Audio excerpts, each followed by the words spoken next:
Buenos días, buenas tardes, buenas noches. Bienvenidos al podcast Pretzel con Piña. Yo soy Byron. Y yo soy Chacha. Chacha, ¿de qué hablamos hoy? Hoy hablamos de JetGPT Search, algo que JetGPT, o sea, OpenAI, la empresa de JetGPT, ha sacado hace 7 días. Y prácticamente lo que es un mecanismo para poder hacer la búsqueda directamente desde JetGPT. O sea, prácticamente conectó digamos, el acceso al Internet con JetGPT. Entonces, actualmente los usuarios que pagan tienen acceso a esa posibilidad, y probablemente ya las próximas semanas también van a dar esa novedad a la gente que lo usa gratuito. Y es súper interesante porque obviamente primero ya hay una empresa similar, Perplexity, por ejemplo. Ellos lo usan así: cuando uno pregunta algo, escribe un prompt, la respuesta es una respuesta, pero también le da las fuentes de dónde sacó la información. Entonces, yo lo acabo de probar y es similar. O sea, los links que antes funcionaban en parte, actualmente ya son más concretos y te dan algún resultado. Entonces, a mí personalmente me parece un avance bastante bonito, pero obviamente ya estamos directamente dentro del tema, que obviamente esa novedad es un peligro para Google hasta cierto punto. Entonces, de eso vamos a hablar hoy, de cómo esa novedad podría cambiar todo ese aspecto de publicidad y de búsqueda de la gente en el Internet. Ok, perfecto. Entonces, pues la funcionalidad clave es que tiene esa posibilidad de proveer las fuentes de donde viene y las plataformas. Se puede usar en la web para todas las aplicaciones, pero si uno no es pago también la puede utilizar. Sí, o sea, prácticamente lo puedes acceder a cualquier página web que te da, pero JetGPT, OpenAI, está trabajando con ciertas empresas, en especial hablando de noticias. Cuando le preguntas, hey, ¿cómo salieron las elecciones en Estados Unidos o qué me puedes contar de esa crisis? Ellos tienen empresas con las que trabajan juntos, que es AP, Reuters, Axel Springer, El País. O sea, grandes empresas que ya tienen diarios, publican noticias en Internet y que son muy conocidos en los países para asegurar una cierta calidad, pero eso obviamente también implica que esas empresas son como un gatekeeper, porque ellos son los que uno al final ve, digamos, primero. JetGPT, o sea, OpenAI, dijo que no es el caso, pero ya se han hecho test y por lo menos en el caso alemán, cuando uno le pregunta sobre noticias actuales, siempre son las marcas de esa empresa de Axel Springer que salen primero. Eso puede ser que actualmente estamos al principio eso va a cambiar, pero en comparación con Google, cuando uno escribe elecciones de Estados Unidos, Google nos da una gran variedad, no solo de esa misma empresa, sino también de otras empresas que han sacado noticias sobre eso. Entonces, claro que ahí hay un peligro relativamente grande, porque las noticias que salen primero, muy probablemente también las vamos a leer de primero. Entonces, hay esas empresas que están cooperando con OpenAI, tienen gran influencia en la formación de la opinión de la gente. Claro. ¿Tú ves algún peligro similar o no lo ves tan problemático, Byron? Pues al final sí es como yéndose un poco a la parte conspiranoica, que claro que es una gran arma de manipulación. Eh, si al final provees la información de fuentes siempre definidas, sino dando un punto bastante parcial, se puede llegar a malinformar a las personas o informar de forma parcial o impulsarlas a pensar de una forma que la aplicación quiere, o en este caso ChatGPT quiere, o OpenAI. Sí, en ese caso puede ser un peligro bastante alto, pero de pronto están trabajando primero con esas empresas que son las que le están proveyendo las informaciones más más fácil porque también hay empresas en Estados Unidos que han estado luchando contra OpenAI por todos los recursos que ellos publican y están demandando un poco los derechos de escritura. Entonces, de pronto, por ahora están aprovechando que esas empresas le están proveyendo los servicios sin darles problemas. Entonces, al final les está empezando con una tecnología nueva que de pronto esperemos que vaya mejorando con el tiempo y que el algoritmo que utilizan no sea siempre el mismo porque también al final, si yo busco una noticia y luego busco otra noticia, pero la herramienta o el algoritmo me sigue enseñando las mismas fuentes, al final mi mente o mi forma de pensar se va a alinear a estas fuentes. En cambio, si yo busco sobre un tema y me provee una fuente,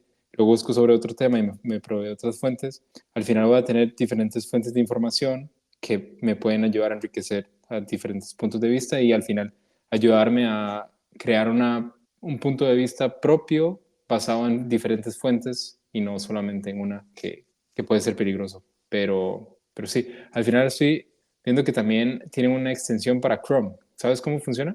O sea, no lo he instalado el Edin. Tal vez ahorita lo voy a intentar, pero creo que esa forma también uno lo puede usar gratuito. Ah, ok. Pero eh, no lo he probado de cómo funciona concretamente. He leído más o menos cómo debería funcionar, pero para poder decir algo concreto de cómo en realidad si está funcionando bien o no, no lo sé. Lo que Claro, es porque es... interesante es que Google hace medio, bueno, sí, hace 8 meses ha publicado algo, un modelo similar. También ellos están trabajando junto, por ejemplo, con Reuters para mejorar la calidad de las noticias. Y es súper interesante que ahí vemos una conexión entre, digamos, los medios antiguos, los viejos, y, digamos, modelos de Google y de OpenAI que normalmente crean sus propias informaciones, pero al parecer se han dado cuenta, bueno, ya lo sabían, pero quieren mejorar la calidad de la información. Entonces me parece un movimiento o un cambio bastante interesante y que hasta cierto punto también le da un poco de poder a esas empresas que están cooperando con las grandes compañías que son dueños de sus modelos. Y ahí también resalta todo lo que tenga que ver con publicidad. O sea, Google al principio generó bastantes ingresos con vender publicidad prácticamente, que uno paga a Google para que ellos escogen a las personas correctas para recibir esa publicidad. Y eso va a cambiar. Primero hay otras, antes había Bing, Yahoo y esas cosas que en realidad nunca fueron una competencia para Google, pero con OpenAI y después hablamos también un poco de Meta, se han creado similares funciones, pero en comparación digamos, saliendo de otro lado de la economía o del pensamiento. Google dominaba el mercado porque ellos eran los únicos que lo podían hacer. Hoy en día ya vemos a varias empresas que con menos recursos también se puede entrar en ese mercado. Es súper interesante y se han visto de que, por ejemplo la búsqueda de Google es más concreto, más eficiente cuando le haces una pregunta concreta. Por ejemplo, dame un número de este año sobre una guerra o lo que sea. Pero si hablamos de temas más complejos donde necesitas conceptualizar más y el contexto en general, se ha visto que OpenAI, ChatGPT de ellos es mejor en esos aspectos. Quiere decir que a largo plazo, cuando quieres dar o hacer publicidad para tus cosas, te podría ayudar a escribir textos más largos, con más detalles, para que resaltas cuando un cliente busca algo concreto y recibe la información que quiere. No sé, hablando de lápices que tienen un cierto color, que duran por tanto tiempo, entonces antes solo era con lápiz y ya te salió una foto, pero ya a futuro podría ser que tú le buscas, necesito un lápiz que tenga esa función, ese color, que me dura por tanto tiempo. Entonces, ChatGPT tiene la ventaja de que ellos pueden ver otras páginas, donde se ha publicado cosas sobre el producto, sacar esa información y darle el producto correcto a la persona que estaba buscando ese proyecto. Entonces, me parece bastante interesante de que nos vamos a alejar un poco, o que el mercado en general, hablando de publicidad, va a cambiar. ¿Hasta qué grado? Eso es aún un poco difícil decirlo, pero que va a cambiar muy seguro. Claro, y ¿Tú le también quieres añadir algo, lo, Byron? lo veíamos en Google, por ejemplo, que ya cuando uno buscaba, los primeros tres páginas que le salían eran patrocinados o de anuncios. Entonces, al final vemos que también cuál podría ser el futuro de OpenAI y este tipo de búsquedas, que es al final poner anuncios antes de las búsquedas y así generar más ingresos. También conectando un poco con el tema que hablábamos anteriormente de las problemáticas de las fuentes, al final con esto los anuncios también es bastante similar a lo que pasa en Google, ¿no? Que al final uno busca algo y los primeros son los que pagan a Google para salir ahí. Sí, Entonces, al final también ya está sucediendo algo similar, no de tal manera con ChatGPT, que son las únicas fuentes que te muestra, o que son las primeras que te muestra mucho más fuerte, diría yo, el incremento de las fuentes, pero al final ya lo vemos en Google. sí. No, Y sí, sí, va. Al final son empresas que quieren generar ingresos, entonces se entiende de que ellos tal vez llegan a ese punto de que piden, o de donde uno puede dar dinero y te devuelven una posición mejor en cuando el cliente pide una respuesta, que tu propio producto o tu página web sale primero, o es la página de donde saca la información y da el link. Entonces, sí, o sea, y se bueno, ve que va a haber cambios. como medidas bastante interesantes que ha puesto OpenAI es que no eliminan las barreras de pago. Es decir, si un periódico o un noticiero digital necesita una suscripción para leer ciertas noticias, esto no te lo va a mostrar porque tiene la barrera de pago. Eso me parece bastante interesante. No, sí, o sea, está súper interesante. ¿Tú has visto algo de Meta? ¿Nos quieres contar un poco de eso? Sí, sacó ahora en el último reporte, antes del reporte de este cuartal, que también están trabajando bastante fuerte en sacar un modelo bastante similar. Y la ventaja de Meta es los años que tienen recolectando datos. Desde que nació Facebook, luego con la integración de WhatsApp y de Instagram, tienen una gran cantidad de datos que pueden utilizar para entrenar a sus modelos para entender mejor a las personas. Entonces creo que la competencia que va a generar Meta va a ser bastante, bastante fuerte y la integración que tiene en sus plataformas. Al final Facebook es la red social más grande del mundo. La capacidad que tiene para integrar una búsqueda directamente en Facebook, por ejemplo, o luego en Instagram, y de esta forma también generar más ingresos utilizando anuncios, es bastante fuerte. Entonces creo que por este lado, Meta ha estado jugando bastante bien. Ya en los últimos meses ha sacado bastantes innovaciones que hayan sorprendido a muchas personas. No creo que muchas personas hayan pensado que Meta se estuviera poniendo tantos esfuerzos en mejorar en estos aspectos, y las innovaciones que han sacado también son bastante interesantes. Sí, bueno, aquí claramente vemos que las empresas que tienen datos y las empresas que tienen modelos de lenguaje grandes son también los que tienen el potencial de crear búsquedas de esa forma. Hablamos de Google, hablamos de OpenAI, que recibe información también por parte de Microsoft, y también tenemos lo que tú dijiste de Meta. O sea, son los tres grandes que están operando en ese tema. Y bueno, también para OpenAI es bastante interesante la alianza que ha tenido con Apple de integrar sus servicios en los nuevos teléfonos. Entonces creo que por ese lado la nueva búsqueda de ChatGPT, creo que va mucho por el lado de qué podría funcionar con alianza de los nuevos iPhone y de los nuevos dispositivos Apple. Creo que esta cooperación entre estas dos empresas puede llegar a ser bastante interesante para ambos al final.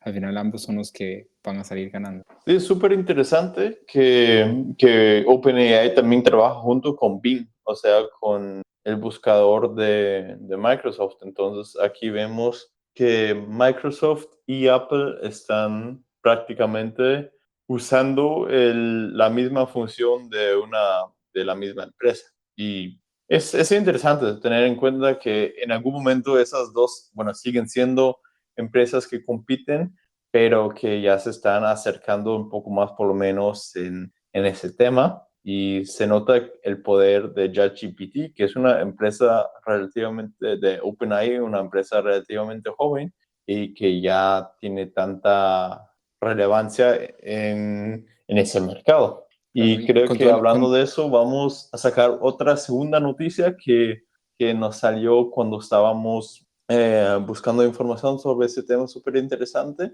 y nos salió que Google en Rusia tiene que pagar 20 quintillones de dólares. Quiere decir una cifra con 36 ceros y para que tengan una referencia, Google vale actualmente más o menos 2 billones de dólares. El Producto Interno Bruto del mundo, más o menos, se estimula que está a 110 billones de dólares. Entonces, claramente acá vemos un número que creo que, bueno, muy pocos han escuchado antes y resulta de multas que el gobierno ruso ha implementado a Google por quitar a 17 videos de YouTube en Rusia después de 2020. Ellos lo calculan súper interesante, hay una multa diaria, después de unas semanas se duplica esa multa y va así. Entonces, sí, en Rusia, entonces, pero igual es interesante que esa multa siga ahí. Obviamente el portavoz del gobierno ha dicho que él mismo ni siquiera puede pronunciar esa palabra, pero que Google lo tiene que tener en cuenta. Google prácticamente se ha retirado del mercado ruso desde 2022, cuando Rusia atacó a Ucrania completamente, y desde ahí esa multa sigue por ahí. Al final probablemente es una multa simbólica y sí. Al final, a mí lo que me parece es un poco que es una multa mediática. Al final, Putin seguramente, o el Kremlin lo que quería era un poco salir de nuevo en las noticias, posicionarse un poco como la víctima de que las grandes compañías están también luchando contra ellos y no solamente contra Ucrania y contra los gobiernos aliados a Ucrania. Creo que lo han logrado. Al final, hasta nosotros dos estamos hablando de Rusia, que lo hemos evitado en los últimos días y lo lograron porque salió en todos los medios, en todas las redes sociales, de la cantidad de dinero que al final ellos saben que Google no lo puede pagar, pero les funcionó la táctica un poco en el marketing de estar en la boca de todas las personas. Entonces, al final, sí, un poco político también, pero a la vez mediático, de sacar un poco el morbo, de generar de qué hablar y poner a Rusia no en la parte mala de las noticias, ¿no? No, pero también, o sea, imagínate un país que cree que ellos mismos son uno de los países relevantes en el mundo y sacan esa multa. Creo que todos que saben pensar un poco, que pueden pensar un poco, se ríen de eso. Y prácticamente, digamos, uno espera ese tipo de multas de países donde ni siquiera el pájaro del vecino se interesa por ese país porque tienen un dictador que medio loco, pero que prácticamente un país que él habla de sí mismo como si fuera una superpotencia, saca un tema así, creo que también le quita seriedad al tema y al país. Imagínate escuchando eso y tú dices, pero que eso, ese sistema legal prácticamente muestra que no está funcionando, que no existe un sistema legal, que al final todo es decisión de algunas personas. Entonces, también para mí es un poco simbólico para la postura rusa, de que como ellos se ven a sí mismos, pero lo que en realidad son prácticamente un pájaro que con mucho aire se vuelven grandes, pero que debajo de la piel solo hay aire, y más o menos así similar también en Rusia, y esa noticia para mí muestra eso. Y bueno, ¿qué consecuencias puede generar esto para Google? Porque ya está retirada de Rusia, entonces al final le afectaría grandemente si todavía estuviera en Rusia, pero como ya se han retirado, al final, ¿qué consecuencias puede tener para Google? No va a haber consecuencias legales para Google. Esa multa probablemente sí en algún momento, y eso va a ser probable, Google vuelva al mercado ruso, no sé, en 5 años, en 10 años, en 50 años, en algún momento va a regresar, pero cuando vuelva a regresar va a haber un acuerdo de que tal vez se paga un número pequeño de una multa relativamente pequeña o ninguna multa, y vuelven a ser activos en el mercado. Entonces, el impacto internacional, el impacto judicial, jurídico para Google es prácticamente no existente. Digamos, los mercados no han reaccionado a esa noticia porque hasta los mercados o la bolsa se ha dado cuenta de que eso es pura política, puro PR, como tú lo dijiste, y por eso yo no le veo ninguna consecuencia para Google. ¿Tú Y tienes además ahí que otra opinión? Y además de que YouTube sigue funcionando en Rusia, o sea, que Rusia no lo ha bloqueado, entonces las personas aún pueden acceder a esto. Es un poco contradictorio, ¿no? Que a pesar de todas las sanciones, tienes que pagar más del Producto Interno Bruto Mundial, pero sí puedes seguir funcionando. Es un Eso es poco. Rusia. Pero bueno, al final, sí, no creo que tenga consecuencias para Google en este aspecto, pero también hemos visto a Google envuelto en diferentes problemas legales, países que los están demandando por monopolio en parte de búsqueda, luego con el contrato que tenía con Apple, de que Google le pagaba a Apple para que, o le sigue pagando, no estoy seguro, para ser el buscador estándar de los iPhone y de los productos Apple en general.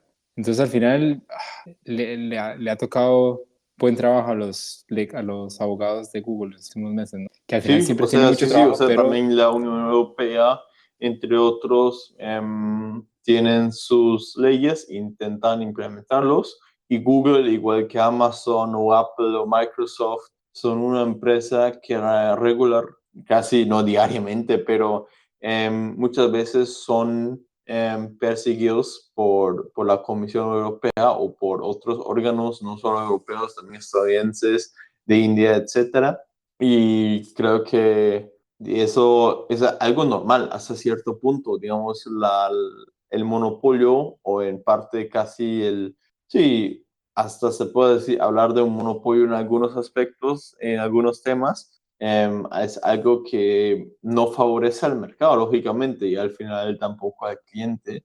Y por lo tanto es importante que cuando hay una razón para perseguir ciertos delitos, es importante que se persiguen esos, y que Google al final tiene que pagar la multa por alguna cosa. Pero digamos, volviendo a la noticia, en el caso ruso claramente no es el caso, que ellos por 17 canales en YouTube o sea, parece un chiste, la verdad. Entonces, sí, esos son dos temas diferentes para mí, claro. pero sí creo que la noticia también, bueno, refleja un poco en qué mundo estamos viviendo actualmente. Y bueno, al final conectando un poco los temas de Google y ChatGPT, que al final me parece muy divertido la extensión de OpenAI en Chrome. Al final, Google ofreciendo una extensión para su propia competición.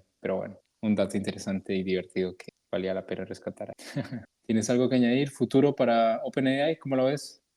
Yo, OpenAI, interesante, empresa interesante y tiene un producto que ellos lo están mejorando regularmente. OS 1 prácticamente pre-review que ya lo han sacado, va a entrar en servicio en algunas semanas probablemente, y con eso también tenemos un modelo nuevo en el mercado y sí, parece que ellos están avanzando, pero no solo ellos. Hoy hablamos también de Meta, también hablamos de Google y ya tenemos un episodio donde solo hablamos de los modelos de lenguaje de esas grandes empresas y qué tan rápido es, digamos, el desarrollo de modelos nuevos. Y por eso eso es un episodio, pero esas empresas son dinámicas y en muy pocas semanas vamos a volver a hablar de un tema similar, de un modelo nuevo, de problemas nuevos, de posibilidades nuevas. Entonces, sí, Y de esas si Google son en mis algún momento lo palabras. paga. Y de si Google en algún momento paga la multa. Sí. Sí, bueno, si no hay nada más que agregar, no olviden darnos un like, seguirnos en Spotify, Apple Podcast, Google Podcast, nuestras redes sociales, Instagram, TikTok, X y YouTube. Un saludo, nos escuchamos la próxima semana. Chao, chao. Chao, chao.